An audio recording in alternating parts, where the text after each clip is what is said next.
because of the custom and the pattern.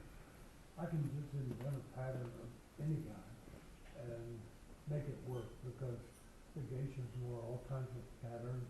The Indians decorated themselves and there's a certain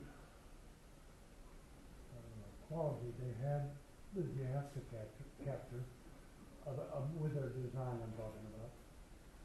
And I'm trying to do that, but that's not my favorite Indian, but did I say Indian? We're not supposed to say that. I'll protect it. Yeah.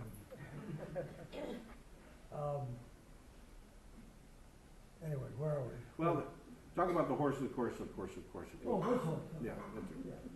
Well, horse, of course. Originally, I like that painting. I like that horse. He's a little out of drawing. You know what I mean by that? He's not totally realistic as the other horse is closer to being that. The horse with the red background is very out of drawing, but that's intentional. I can't tell you why, but I think many times it makes it more interesting to be a little out of drawing. And I originally did it in black and white, basically, and then added the color later. Is that enough said about the horses? That's what I was thinking. Here we go. Let the adventure But continue. you'll probably see horses here for Mhm. sure. Yeah. Oh, we did this one, I think, didn't we? Okay. Look for- Another Eddie Bauer cover, another winter cover. Keep going, we got a lot of them here, I think. Yeah, we do. This is a paperback illustrating Count Dracula. I forgot which Dracula book it was. There were several, but that's one. All I did was kind of stylize the face with the sharp edges, and then just threw paint, the red paint at it to make it look bloody. It's a very simple picture, and I like simplicity. I don't like complex pictures. So I did a lot of work. I don't like them. As an illustrator, I've done jobs overnight many, many times. Time magazine never gave me more than 24 hours to do a cover. And everybody in the world sees it. So there's a lot of pressure that, trying to make yourself look good in 24 hours because, 100, 200, 300 million people are going to see it. I would say Time Magazine, the Ronald Reagan cover you did, that's in the Smithsonian, they have to be pretty happy. They were pretty happy with that. Yeah, it was nice that the Smithsonian chose it to be, what's in the National Gallery, Hall of National Presidents. Gallery. Yeah. Yeah, Keep Wendy found it. Wherever Wendy. Okay, Keep going. next, okay. Oh, I did most of my work was for the magazines in New York, and this was Ladies Home Journal. Ladies Home Journal was a different magazine then. It was a big format. Some of you may remember. So when I did a painting, it was usually a double-page spread. It was going to reproduce this big, and I always had to work upscale from that for it to look good in the magazine. The cover of Step by Step magazine, which is artist magazine.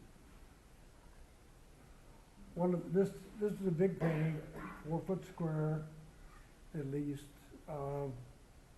I've done a lot of landscapes. I went through a period of years where I did nothing but landscapes, and it's all based on a perspective, like I mentioned, Diebenkorn, looking down on in order to get the pattern. And then these are farm scenes, basically, but pushed almost to abstraction.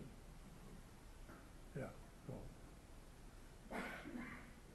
This is a mixed media landscape where I started using mixed media, which, which these have. I started using mixed media. What year, we got back from Paris, what year was it? She don't know either. Knows better than me, I know that. But anyway, what, 10 years ago? Probably 10 years ago. I don't know why I spent all my time, I was in Paris. We went there on a long vacation, and I spent all my time photographing, mostly just looking, watching people, having coffee at a coffee shop, drinking wine, whatever. Anyway, but in my head, I'm not a good vacationer, because I think about my work all the time. And I was doing little thumbnails. I meant to bring thumbnails with me. They're little sketches about that big. And if I'm doing this or that, whatever, there's a little pencil drawing about that big that I work from. Once I get that little pencil drawing to look like I want it, or I think I want it, well, then I go to the large painting. I don't do anything in between. So Well, that's what I did in Paris, but while I was in Paris, I was trying to think of a way a different approach. I'm always looking for a different approach. That's the reason my work changed so much. I think because I feel like I learn all the time. It keeps me entertained. After all these years, I tell you how many, I'm still excited about working. And that's a good thing. You mentioned mixed media. Talk about tar. Yeah, tar's me. Yeah, I discovered tar just one day at the lumberyard for something else. I picked up a can of tar, started reading the label, and I decided it would be compatible with oil paint. So I started using it. And like in those little thumbnails I showed you, the darks in that are tar. Because I just like the effect of it. It's a real deep dark brown. And when it's in a wash, it's like a raw umber. Anyway, it's a great material. I've done a lot of